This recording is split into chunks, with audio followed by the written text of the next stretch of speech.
그 아담이 죄를 지은 게 왜 우리도 똑같이 죄인이 되느냐, 여기에 대해서 상당히 의문이 있지 않으셨습니까?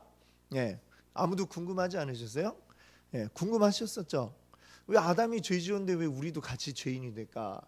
근데 이 아담이 그러니까 우리의 대표가 되었다라는 것이죠. 대표.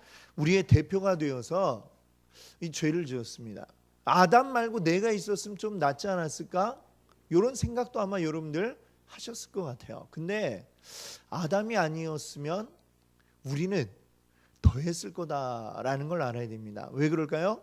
아담은 그때에 사람으로서 가장 완전한 상태의 모습을 가지고 있었죠. 에덴 동산에서 하나님이 만드신 그 모습 그대로 전혀 죄에 아직 오염이 되지 않았던 상태에서 가장 하나님이 우리 사람에게 부어주신 하나님의 형상 그 모습 그대로 가장 잘 보존이 되어 있었던 사람이 아담인데, 그 아담마저도 결국에는 이 죄를 짓고 말았다라고 하는 것은 우리라면, 나라면 아마 더 말할 것도 없이 당연히 아담보다 더 빨리, 우리는 사탄이 와서 꼬시기도 전에 뭐야 하고 먹었을지도 모르겠다라는 사실을 우리가 알아야 됩니다. 그 아담이 죄를 지음으로 인해서 우리 인류의 대표로 죄를 지어서 그 다음에 어떻게 됐다고 그랬어요? 우리 모든 인류가 다 함께 죄인이 되었다라고 하는 거고, 그 죄가 우리에게 그대로, 우리가 그걸 뭐라 부르죠? 아담 때로부터 우리에게 계속해서 이어져 나가는 이 죄를 원죄라고 그럽니다. 이거는 내가 스스로 죄 짓는 것을 더하기 이전에 이미 원죄가 우리에게 기본으로 깔려 있고, 그 다음에 거기에 더해서 우리는 살아가면서도 또 쉴 새 없이 죄를 지으며 살아가는, 이걸 이제 자범죄라고 이렇게 이야기를 하죠. 그런 가운데 있다라는 것입니다. 그리고 우리 모든 사람이 다 죄인이 되었는데, 이 죄인인 사람들 어떤 상태에 빠졌느냐? 우리는 비참한 상태에 빠지게 되었다라고 하죠. 죄로 인한 비참함의 가장 극치가 뭐냐? 바로 죽음이다, 이렇게 이야기할 수 있습니다.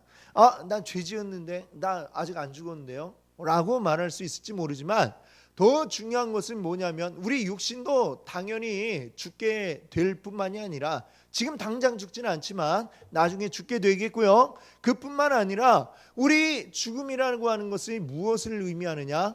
우리의 영, 우리의 영의 죽음, 즉 하나님과의 교제가 끊어진 것, 이것이 곧 우리의 죽음의 상태에 이른 것이나 다를 바가 없다는 것을 우리가 알아야 됩니다. 우리 육신이 숨을 쉬고 있다고 하나, 그러나 숨을 쉬고 있지만 영이 죽어 있기 때문에 산송장이나 다를 바 없는, 요즘에 영화 같은 데 보면 좀비라는 거 혹시 영화에서 나오는 거 보셨어요? 이렇게 막 얼굴도 막 기괴하게 이렇게 일그러지고 제대로 똑바로 걷지도 못하고 막 비비적거리면서 이렇게 걷는 좀비. 그 좀비가 뭡니까? 살아는 있는데 말하자면 정말 영이 없는 상태가 그 좀비인 것 같아요. 그 좀비 영화를 보면 우리가 사실은 우리의 겉모습은 뭐 아름답게 꾸미고 치장을 해서 보기 좋을지 모르지만 숨은 쉬고 있으나, 그러나 우리가 실상은 죄 가운데 빠져 있는 비참한 상태의 인간이, 그게 바로 곧 이런 좀비구나, 이런 생각을 제가 해봅니다. 어쩌면 그런 것들이 좀 이렇게 반영이 되니까, 실제로 좀비라고 하는 존재가 없는데 이렇게 영화에 많이 나오는 걸 보면 이게 뭔가 사람들이 스스로 깨닫는 게 뭔가가 자기도 모르게 막 뭔가를 깨닫고 있는 게 있지 않나, 이런 생각을 제가 해보기도 합니다. 자, 이 너무 비참한 상태의 우리 인간, 달리 말하면 이 죄 때문에 좀비가 된 거와 다름없는 우리 인간의 상태, 비참한 우리 인간의 운명에 대해서 말씀을 드렸습니다. 자, 그러면 이 너무나도 이 끔찍한 내용에 대해서 이제 서둘러서 이제 다시 이야기하는 게 지금 20번이 되겠습니다. 20번. 자, 20번 질문을 한번 보면은, 이 비참한 상태에서 그냥 멸망해 죽도록 내버려 두었냐라는 질문이 20번입니다. 너무 지금 우리의 상태가 비참하니까 너무 끔찍해. 그러면 그대로 우리 내버려 두셨나요?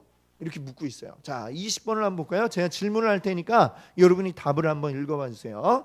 하나님께서 모든 인류를 죄와 비참한 상태에 멸망하도록 내버려 두셨습니까? 네.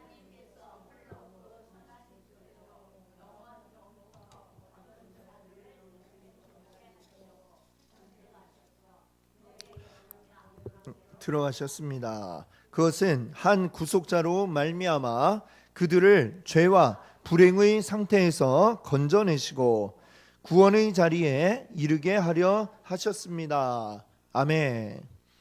자, 이 내용을 한마디로 요약한다면은 아까 질문의 요지는 뭐예요?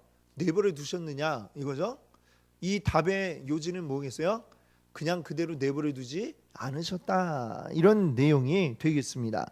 자, 그럼 이 대답 가운데 중요한 것이 먼저 나오는데요. 뭐냐면 선택이라고 하는 단어가 눈에 띕니다. 선택. 그렇죠? 하나님이 우선 하나님의 뜻 가운데 어떤 자들을 선택하셨다라고 이렇게 말씀하고 있습니다. 자, 어떤 이들을 선택한 이유는 뭐냐면 그들에게 영생을 얻게 하시려고 그랬다라는 이런 설명을 하고 있는데요. 자, 그럼 하나님이 이제 만약에 어떤 자들을 선택하셨다면 전체에게 영생을 주는 게 아니라 어떤 자들에게 영생을 주려 했다 했잖아요. 그러면 이 선택에서 제외된 자들이 있겠죠. 누군가를 선택했으면 남는 자들이 있을 거 아닙니까? 그럼 선택받지 못한 사람들은 어떻게 되느냐? 어떻게 될까요? 영생을 얻을 수 있어요, 없어요? 네, 선택받지 못한 자들이 영생을 얻지 못합니다. 구원받지 못하고 하나님 나라에도 갈 수가 없는 것이죠. 이 선택의 결과는 굉장히 크나큰 결과로 그들에게 다가올 수밖에 없습니다. 우리가 뭐 이 세상 가운데서 무슨 뭐 미스 코리아 뭐 이렇게 뽑아갖고 1, 2, 3등 했는데 거기 선택 못 받았다. 그래도 아무 상관없어요. 네, 그렇죠?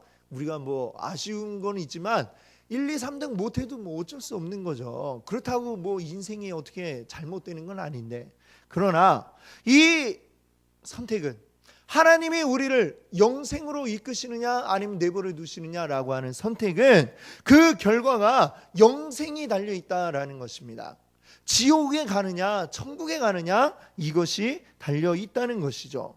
자, 선택되느냐 안 되느냐의 차이가 너무나도 크기 때문에 그러면 도대체 하나님 어떤 기준으로 누구는 선택하고 누구는 선택하지 않으셨는가? 그 기준이 우리가 궁금하지 않을 수 없죠. 그렇죠? 예, 우리 모든 게 그렇잖아요. 왜 누구는 뽑고 누구는 안 뽑았냐? 요새도 그 한창 시끄러운 최순실 씨 딸이 이대에 입학을 했는데 도대체 뭐 무슨 기준으로 이게 된 거냐? 말이 많잖아요. 그렇죠?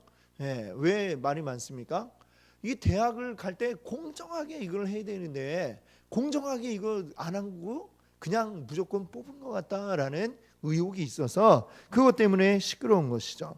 그러면 하나님이 영생을 우리에게 주느냐 안 주느냐 이건 대학보다 더 중요한 문제인데 그럼 이 문제에 대한 하나님의 선택의 기준이 무엇이냐? 당연히 궁금하죠. 그럼 그 기준이 뭘까요? 그 기준을 이 20번에서 이야기를 하고 있는데 그 기준은 뭐냐 하면요. 맨 처음에 나오죠. 하나님께서 홀로 그 다음에 뭐라 했어요? 그 선하신 뜻대로. 자, 이게 바로 기준입니다. 뭐가 기준이라는 거야? 하나님의 뜻, 하나님의 선하신 뜻이 바로 우리에게 영생이 오느냐 안 오느냐라고 하는 기준이 되었다라고 합니다. 자, 아니 그 너무 객관적이지 않은 것 같다. 뭐 이렇게 우리가 또 생각할 수 있겠죠. 하나님의 뜻이라고 한다면 그럼 하나님의 뜻에 따라서 누구는 되고 누구는 안 되면 너무 이거 좀 불공평하지 않느냐라고도 우리가 생각해 볼 수 있을 것 같습니다. 왜냐하면 하나님의 뜻에 이제 들지 않은 자들은 애초부터 영생을 얻을 그런 자격 자체가 되질 않는 거죠. 시도해 볼 수 있는 어떤 노력해 볼 여지조차 없는 것이기 때문에 그렇습니다. 자, 이것이 그러니까 어떻게 생각하면 굉장히 불합리한 것처럼 우리에게 여겨질 수 있습니다. 그러나 우리가 잘 생각해 보면 이것이 이해가 안 되는 바도 아니에요. 왜냐하면 우리 사람에게 어떤 여지를 주었다라고 칩시다. 열심히 노력을 해봐. 그래서 이거 통과하면 될 거야 라고 하나님이 그런 기준들을 만들어 놓으셨다면 우리 중에 누가 그 기준을 통과할 수 있을까요? 우리 모든 인류, 지금 현재 살고 있는 60억 더하기 이전에 살았던 모든 사람들 다 합해도 그 가운데 어느 누구도 하나님의 설정하신 기준을 통과할 수 있는 사람은 애초부터 아무도 없다는 것입니다. 아예 우리가 노력할 여지라도 줘야죠. 너희들이 아무리 노력해봐도 안 되는데 뭘 노력할 여지를 주느냐. 하나님이 이렇게 말씀하실 수밖에 없다는 것을 우리가 알아야 됩니다. 뭐라고 그랬어요? 우리는 이미 죄로 인해서 비참한 상태에 빠져 있다라고 그랬습니다. 그 비참한 상태에서 우리가 벗어날 수 있는 조그마한 힘도 우리에게는 애초부터 없었다라고 하는 거예요. 오늘 아까 찬양에 그러니까 뭐라고 그랬어요? 자격 없는 내 힘이 아닌 오직 예수 그리스도의 보혈로 우리가 힘을 입어서 예배드린다. 찬양 가사가 그러지 않았습니까? 우리는 애초에 자격 자체가 되질 않아요. 자격 미달이에요. 자, 어디를 시험을 보려면 이런 자격을 갖춘 사람만 원서를 넣으세요. 이렇게 하잖아요. 대학 시험 볼 때도 뭐 자격이 돼야죠. 최소한 수능 시험을 봐야 원서를 넣을 수 있는 자격이 생기죠. 그런데 우리에게는 그런 자격 자체가 아예 되어 있질 않다라고 하는 것입니다.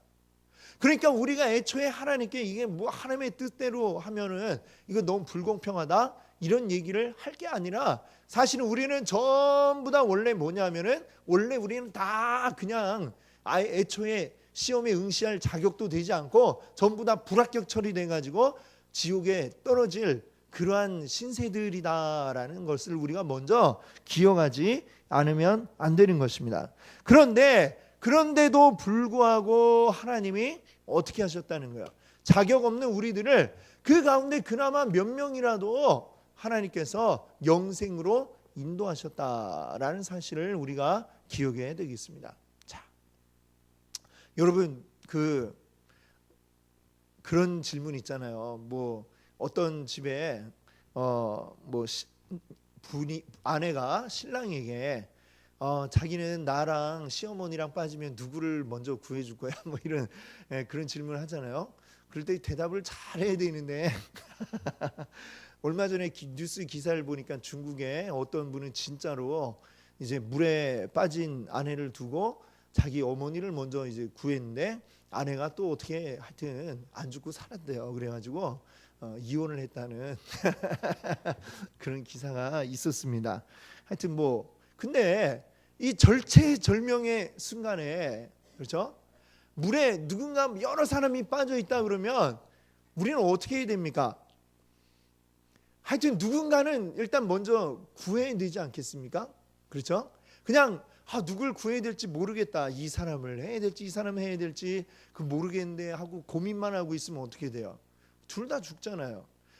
둘 중에 하나라도 더 살리는 게 하여튼 우리가 해야 할 일이다 이렇게 얘기할 수 있겠죠. 하나님 입장에서도 어때요? 모든 인류를 다 살릴 수는 없다. 그러면 어떻게 누구라도 살려야죠. 그런데 왜 누구는 살리고 누구는 내비두느냐 이렇게 따질 수가 있습니까? 다 죽어가는데 그 중에 하나라도 더 살리는 게 이게 하나님의 뜻인데 거기에다 대놓고 왜 누구는 되고 누구는 안 되느냐 이렇게 이야기할 수 없다는 것이죠. 어쨌거나 누구라도 다 지금 다 죽게 생긴 판이지만 거기에서 하나님의 그 은혜로서 줄을 던져갖고 그 줄을 잡아서 나올 수 있게 하신 것 이것이 감사한 것이지 누구는 되고 왜 누구는 안 되냐 이렇게 따질 수 있는 게 아니다라고 하는 사실을 우리가 기억해야 되겠습니다. 애초부터 우리는 아무런 조건이 없었어요. 그 자리에서 우리 막 물에 빠져 허우적대면서 내가 살아야 될 이유가 있다 아무리 외쳐도 그 외침은 아무 공허한 거예요. 그 외침이 나를 꺼내줘야 할 진짜 이유가 되지 못한다는 것입니다. 우리는 자격이 없고 지금 빠져들어 죽어가는 가운데 있어요. 하나님이 그곳에 줄을 던지셔서 하나님의 은혜로 하나님이 우리에게 그러지 않으셔도 우리가 아무 할 말이 없지만 그러나 주님이 우리 자격되지 않는 우리들에게 줄을 던져가지고 우리를 건져 주셨습니다. 이것이 감사한 것이죠. 그저 건진받은 우리들은 감사할 것 외에는 우리가 아무것도 할 게 없다는 것입니다. 자, 우리가 하나님 앞에 조건을 우리가 내세운다면 무엇을 내세울 수 있겠습니까? 아무도 안 된다는 것이죠. 그래서 에베소서 2장 8절과 9절, 우리 지난 주일에 우리 함께 살펴봤던 말씀인데 여기에 뭐라고 말씀하고 있느냐? 우리 한 장을 더 넘겨보세요. 2장 8절 9절 같이 한번 읽어볼까요? 너희는 그 은혜에 의하여 믿음으로 말미암아 구원을 받았으니 이것은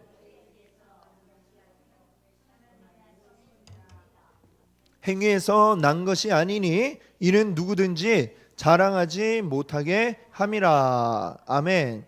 그렇습니다. 오직 이것은 하나님의 선물. 우리가 뭘 잘해서 하나님이 잘했다 하고 상으로 주신 게 아니고 이건 그저 아무 자격 없는 우리에게 하나님이 거저 선물로 주신 것이다. 이 사실을 우리가 잊어서는 안 됩니다. 우리 행위에서 난 것이 아니니 누구든지 자랑하지 못하게 하려 함이라. 우리가 뭘 잘해가지고 이것을 얻어낸 게 아닙니다. 애초에 우리는 아무리 잘해도 하나님의 기준에 미달할 수밖에 없는 존재들임을 우리가 기억해야 되겠습니다. 우리가 잘해서 구원받은 게 아니에요. 만약에 하나님이 우리에게 딱 뭐 기준을 주셨다라고 해보세요. 만약에 성경 너희가 이거 처음부터 끝까지 창세기부터 요한계시록까지 줄줄줄줄 하나도 안 틀리고 다 외우면 구원받게 해줄게. 만약에 이런 조건을 우리에게 걸으셨다면 어떻게 되었을까요? 예, 우리 중에 다 외우시는 분 혹시라도 계시면 손을 들으세요. 안 계시죠?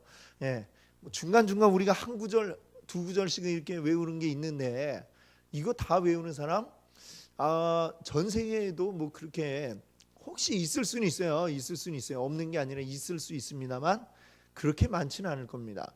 아주 특별한 사람 몇 명이 있겠죠. 그러면 그 사람들만 구원받는다? 이거는 그럼 아예 안 될 그런 일이죠. 자, 하나님께서 우리에게 이런 조건을 거는 것 자체가 사실은 우리에게 굉장히 불공평한 겁니다. 그렇지 않습니까? 만약에 성경 읽기, 성경 외우기 이게 만약에 목표였다, 우린 되지 않을 거야. 그럼 돈 많이 헌금한 사람에게 내가 구원을 주겠다? 이것도 불공평하죠.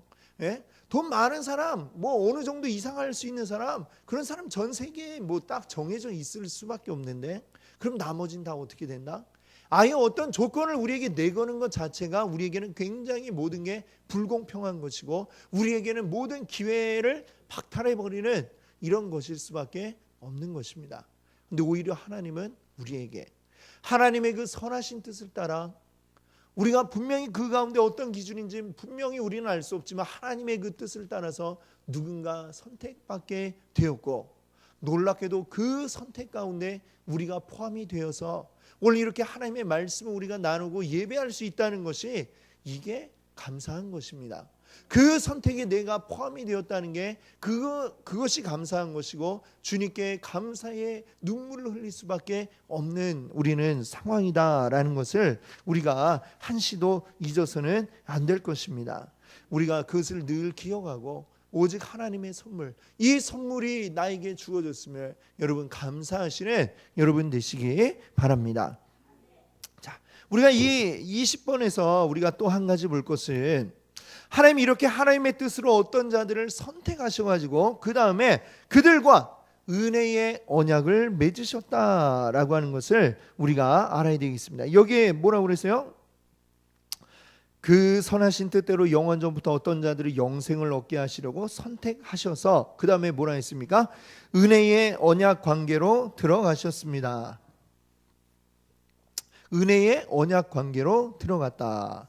사실 우리는 그 하나님과 언약을 맺을, 그러니까 어떤 계약을 맺을 자격이 되지 않는 사람들이다 라는 것 제가 이제 말씀을 쭉 드렸습니다.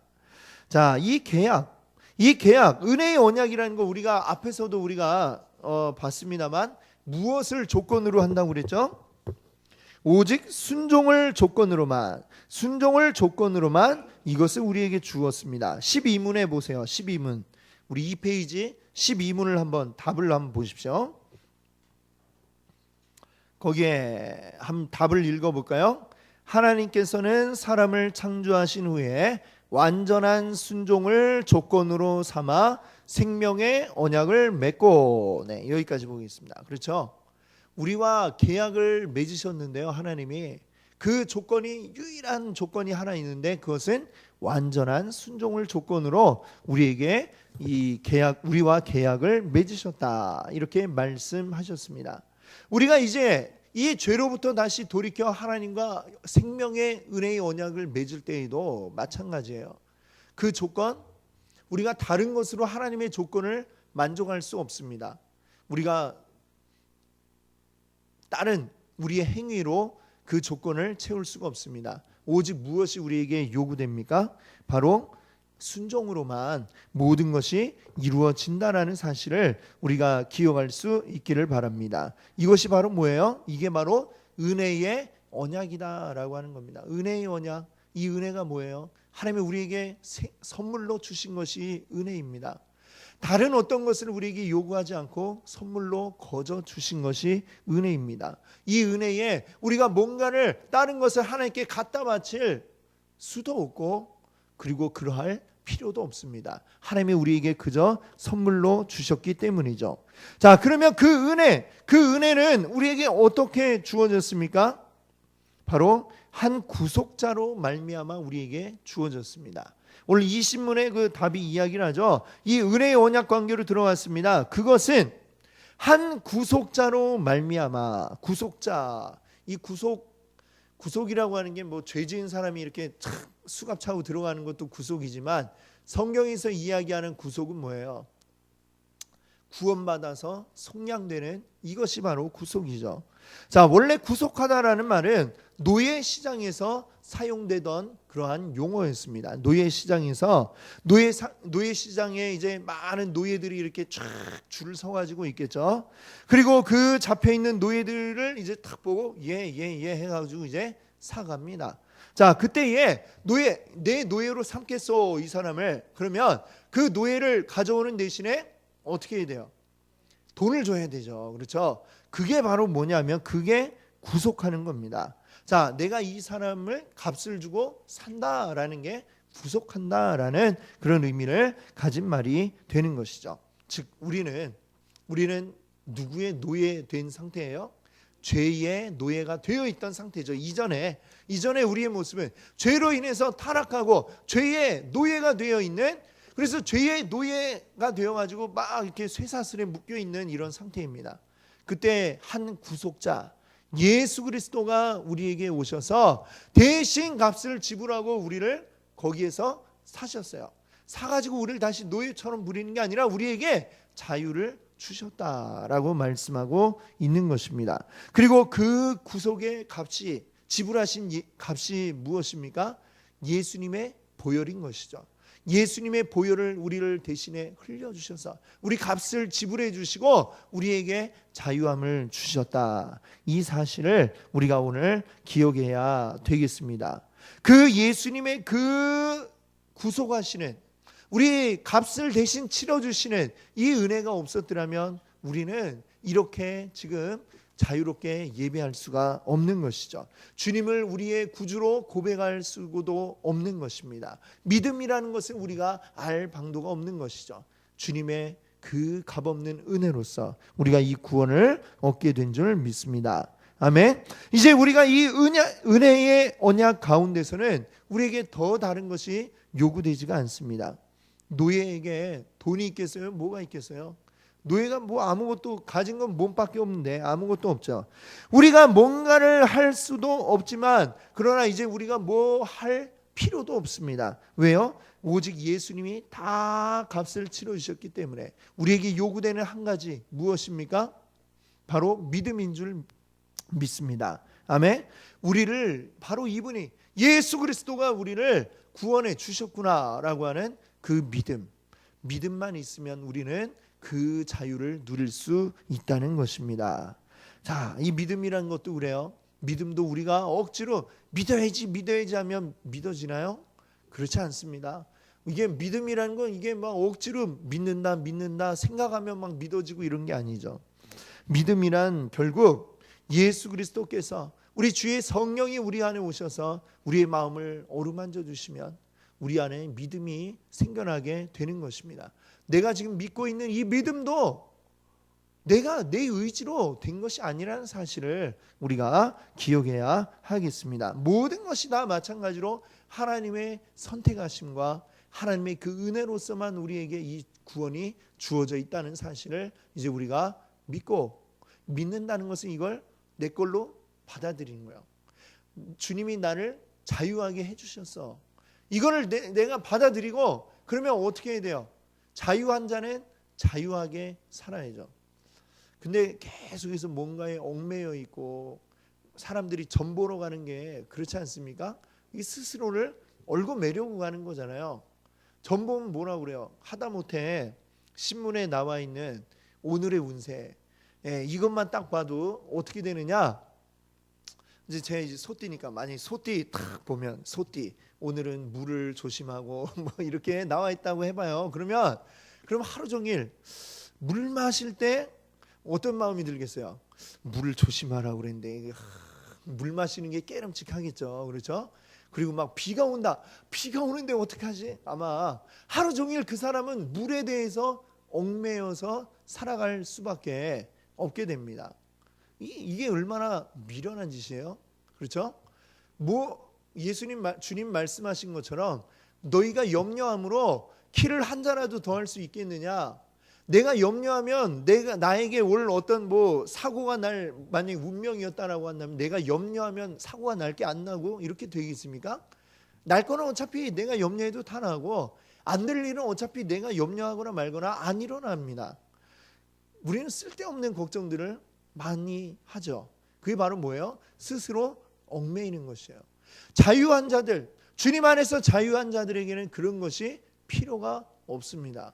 왜 오늘의 운세를 볼 이유가 뭐가 있겠어요? 우리가 그거 보지 않아도 하나님이 오늘 나와 함께 하신다는 거 우리가 알고 있고 하나님이 나를 지켜주신다라는 게 내 안에 믿음으로 있으면 내가 오늘 무슨 일이 일어날지 그걸 알아야 될 이유가 아무것도 없는 것입니다. 우리 아이가 어떻게 될까요? 점 볼 필요가 있어요, 없어요? 어찌 되건 간에 모든 게 다 하나님 뜻대로 될 건데 이거 내가 염려한다고 합격할 게 떨어질 게 합격하고 이렇게 됩니까? 내 걱정과 상관없이 중요한 건 걔가 공부를 열심히 했어야 합격을 할 거고 그런 것이죠. 그리고 만약에 하나님이 원하시는 길이 그 길이 아니면 열심히 했어도 또 거기에 안 될 수도 있는 것이고 이거는 내가 알지 못하는 것이지만 하나님이 나를 선하게 이끌어 가신다. 이걸 우리가 알면 굳이 어떻게 될까? 미래에 어떻게 될까? 그걸 우리가 관심 가질 이유가 없다는 것입니다. 하나님을 신실하게 믿으면 어떻게 되건 하나님은 나를 사랑하신다라는 걸 믿으면 하나님이 절대 나를 좋은 풀밭 그리고 맑은 신의 물가로 인도하신다라는 것에 대한 믿음만 있으면 모든 것을 우리가 기쁨으로 받아들일 수가 있는 것이죠. 그러니까 바울도 빌립보서에서 뭐라고 얘기했어요? 내가 풍부에 처할 줄도 알고 빈곤에 처할 줄도 알아. 이렇게 얘기를 하죠. 그리고 어디에 처해 있든지 내게 능력 주신 자 안에서 내가 모든 걸 할 수 있다. 그 얘기는 지금 감옥 안에 있을 때 썼던 얘기예요. 감옥 안에 있지만 그래도 나에게 능력 주시는 우리 주님의 능력으로 내가 모든 걸 다 할 수 있다. 그 감옥 안에서도 열심히 편지 써가지고 복음을 전하고 사람들을 바로 세우고 교회를 세우는 이 일을 하지 않았습니까? 우리 믿는 자에게는 능치 못할 일이 없다. 이 사실을 우리가 알아야 됩니다. 주님 안에 있을 때에 우리는 모든 게 다 감사함으로 여러분들 받으실 수 있기를 바랍니다. 내 생각에 이게 안 좋은 것 같더라도 하나님 보시기엔 그게 선한 길로 이끌어가는 길일 수 있는 것입니다. 모든 것을 우리 주님의 은혜로 하시고 그것을 감사하면은 우리에게 얽매일 것이 없습니다. 오직 주님에게만 우리가 매여서 주만 바라보고 나아가면 이 은혜를 우리가 풍성하게 누리게 될 줄 믿습니다. 그것이 바로 우리의 믿음인 줄 믿습니다. 우리 믿음은 뭐 하면 줄줄로 믿습니다 하는 게 이게 믿음이 아니라 하나님이 나에게 주신 것을 자족하고 그리고 나에게 주신 것 통해서 하나님이 원하시는 게 무엇인가를 알고 그대로 내가 그것을 따라 순종해 나가는 게 이게 진짜 참 믿음인 줄 믿습니다. 아멘. 우리 이 놀라운 은혜를 우리 기억하면서 오늘 우리에게 주신 하나님의 은혜를 풍성하게 누리시는 그런 우리 성도님들 되시기 바랍니다. 기도하겠습니다.